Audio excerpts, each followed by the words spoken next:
Hi, my name is Rodrigo, and in this video today, we're gonna be discussing something that you guys have requested for a couple of weeks. We know that back in September this year, the OWASP has released the new version of the OWASP Top 10. So now we have the OWASP Top 10 2021.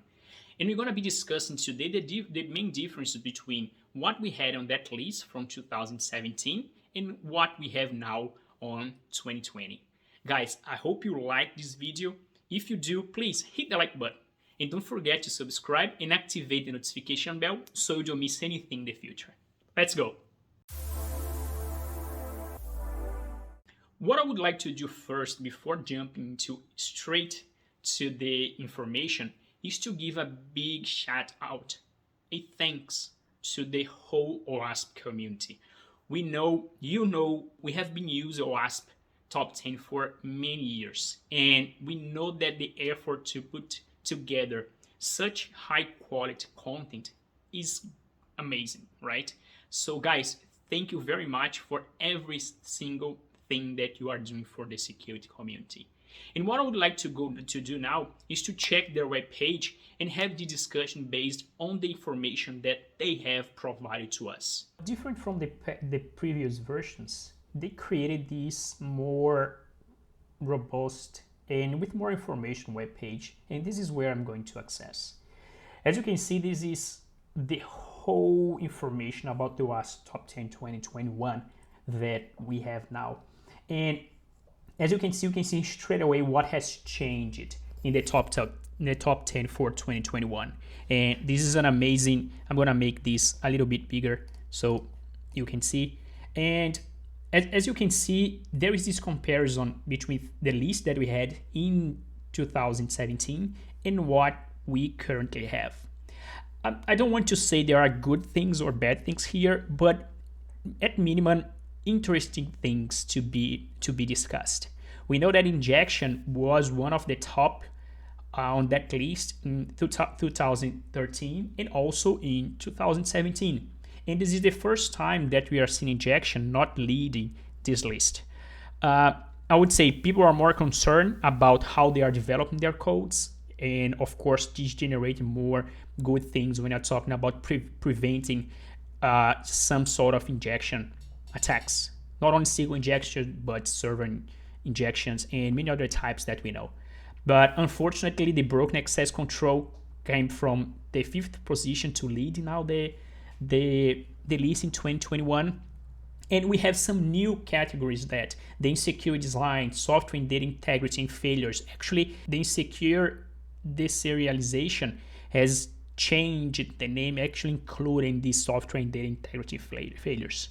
And a super new one, the server-side request forgery, that we're gonna cover in a little bit.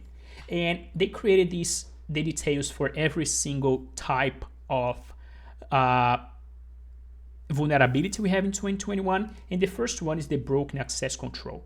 And I love the way they position the factors, the overview, the description, right? We know exactly what this refers to. There is a very good description on what this is related about, how to prevent this type of vulnerabilities. So it's an amazing job that the OWASP has been doing for so many years, and it's super. We need to appreciate every single effort that they are doing. Examples on the scenarios, the attack scenarios that we may have, and good references. And one other amazing things that they did in this new version of the OWASP Top 10 is to mapping against the CWE, right? The common weakness enumeration. And just for you who don't know the CWE, it's another community that keeps consistent on the terminology and keep a consistent list on software weaknesses and vulnerabilities. And to be quite honest, not only related to software, we can all expand that to hardware. But we're gonna focus, of course, in the software development. And I'm gonna leave this website in the description of this video, so if you want to check a little bit more, but this is a very good place also to understand how the whole community are discussing all the weaknesses and vulnerabilities that we have in software and hardware development. And as you can see, the map is quite extensive, so this requires a lot of effort from the OWASP team to be able to come up with this mapping process. The second one is the cryptography failures. So this is not a new one. We are used to see the cryptography failures in the past, of course. And if we go back to the home to see the comparison, you can see that the cryptography failure, actually, it was referenced by the third one on the list, the sensitivity data exposure. So we've changed the name, but actually it's a little bit more broader, as you can see on the description, right? Has been shifted out one position to the second, but it was known as the sensitive data exposure before. And again, all the description, exactly what this vulnerability refers to, and how to prevent this type of vulnerability. So a very, very detailed things not on enforce encryption using directive like HTTPS, HSTS. So we know that is very important. We have many systems like this directive on HTTP headers. So this is a very important step, very detailed. And as you can see, example attacks on these vulnerabilities, the references that we can also go and take a look on the cheat sheet that they created, and all the mapped CWEs again that they have done for this vulnerability. The third one, our top of the list for many years, the injection. We have 33 CWEs mapped against these vulnerabilities. So pretty important. I'm not expecting to see this injection going down this list. I don't know, in the next 3 years, 4 years, by the time that they will probably release a new version of the OWASP Top 10, because we know how important this can be, right? How to prevent. This is pretty common knowledge, I would say. It's just because everyone is so used to hear things about how to prevent injection attacks. So we need to keep our eyes on this one. And of course, again, all this, the list of mapped CWEs that we can have. But the fourth one is a new one. You saw that the insecure design we didn't have on our list in 2017. And this is a pretty big one. We know how important it is to have a secure design, because if you have a insecure design and have the best programmers with the best code, you're gonna suffer some sort of attacks. As they put on the description, insecure design is a broad category representing different weaknesses expressed as missing or ineffective control design. This is a very important statement. There is a difference between secure design and secure implementation, as I mentioned, right? The implementation you can fix with the code. Design you cannot fix with some part of codes. This is an important one, and I'm super glad to see secure design on this list for everyone to keep on their minds how important it is to be considering during your design, your implementation. As you can see, there is an extensive list of CWEs related to this one, justifying why we have now these vulnerabilities as a top 5 on OWASP Top 10. Security misconfiguration, this is not new. This is one that we have seen in the past, so pretty important also.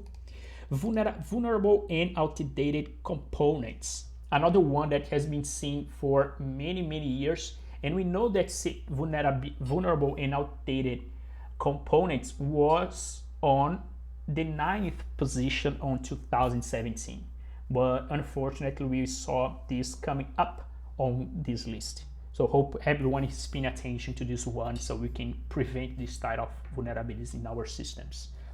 Authentication and identification failures, another one super important.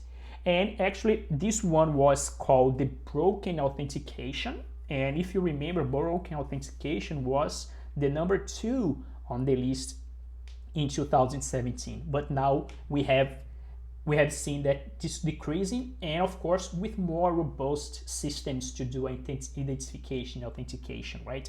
One of the reasons that this type of vulnerability has decreased is because people are more aware and using external solutions to provide authentication, not wanting to create by themselves. We know that this can create and lead to so many weak points, and we don't want that, correct?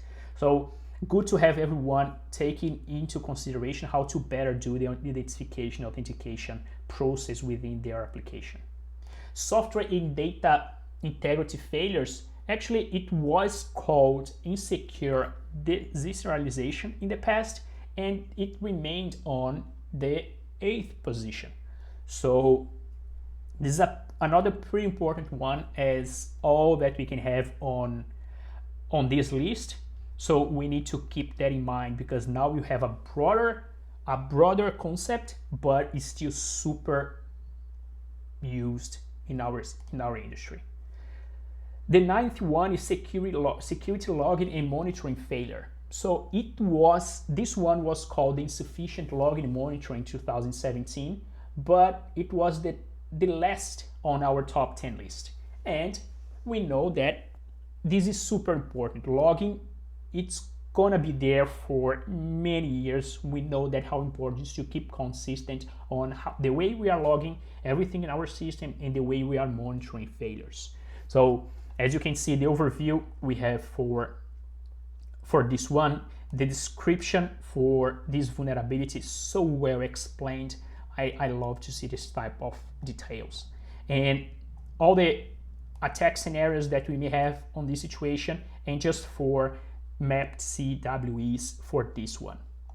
And the very last one, and actually the first time that we are seeing this vulnerability in the WASP top 10, is the server-side request forgery. And it was, as you can see, this is also mapped just to one CWE, because there is only one.